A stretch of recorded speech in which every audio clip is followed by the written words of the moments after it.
a very delicate staging procedure here at the 4-Wide Nationals. Mike, explain this to me. Well, there's 2 Christmas trees that both in use, one between each pair of lanes. Now, each tree is fitted with blue LED pre-stage and stage units above the normal tree. The LED lights indicate driver position in lanes 1 through 4, which is left to right, looking down track. Now, once all 4 cars or bikes are staged, the regular tree will illuminate and cars and bikes will launch. So remember, the 4 lights up there, the one to the left, if you're in lane 3, you see the first one go over, that's lane 1, then lane 2, lane 3, lane 4.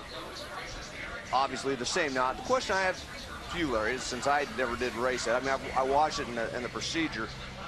What do you focus on? Because it's a little bit different focus with 4 different cars up there. Do you worry just about your light? And the other question is, do you like to go in first, or do you like to go in last, or does it matter?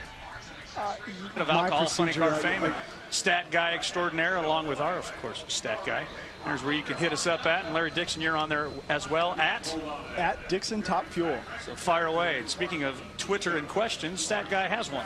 Hey, Larry Dixon, you've seen all the greats in pro stock motorcycle, people who have unfortunately passed away, like Dave Schultz and John Myers. Who do you say is the best pro stock motorcycle racer you've ever seen? Ooh, boy. Yeah, you know, like I was such a fan of John Myers, but probably the coolest, Terry Vance. Oh yeah, yeah. He rode top fuel bikes. That's why. Yeah, he absolutely did it all, and you know, kind of Frank Manzo style, and won his last race and retired. Flashback to the first session. Watch the bike all the way on the right side of your screen. That's Elvira Karlsson out of Sweden. Youngster trying to get over here and get herself established. She's having problems getting that bike to stop. Her Suzuki is going to find its way all the way to the gravel track. And not too bad, though.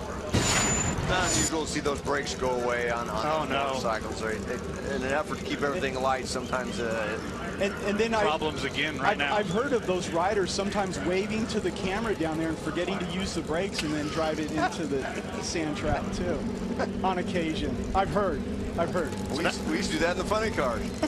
Everybody says, "Hey, will you wave to me on the run?" I said, "Yeah, right when I stop on the burnout, I'll wave to you." That leaves us with Fred Camarena, Joe DeSantis, and Katie Sullivan. Well, whoa, hang on. Right turn there, missed the blocks. Good job, Katie.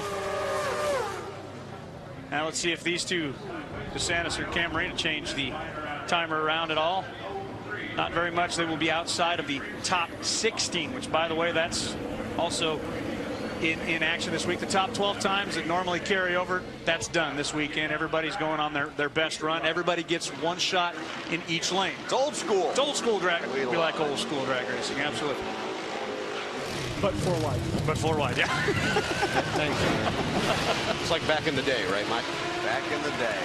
Talk about is when the bike is steering one way or the other, and you can't just steer it like you would in a car and turn the steering wheel because the front end's real light, so you're having to lean it. It's extra pressure. I mean, there's so much more on the line because there's 3 other guys trying to beat you rather than one other guy or girl, and I like it. I like the pressure. I feel like I come out of my shell whenever there's more pressure. I mean, we won here the last 2 years in a row, so if we can keep the momentum going, I mean, I would love it. I mean, just being able to race here is amazing, being a part of the 4-Wide Nationals, but when you win, it makes it that much sweeter. He has one more chance at qualifying. Currently, he's in the bottom half of the field in 9th. The NHRA, the most diverse organization on the planet, does not discriminate for age. How about this? 72-year-old Joe DeSantis is in lane 1. 18-year-old Swede Elvira Karlsson in lane 2. DeSantis scheduled to be in lane 1, didn't make it. Katie Sullivan and Fred Camarena. Fred with problems. Lane 2 is going to get there first. That's Elvira, who unfortunately is going to come up short as well. Missed it by 0.04 of a second. Katie Sullivan's remained on the bump.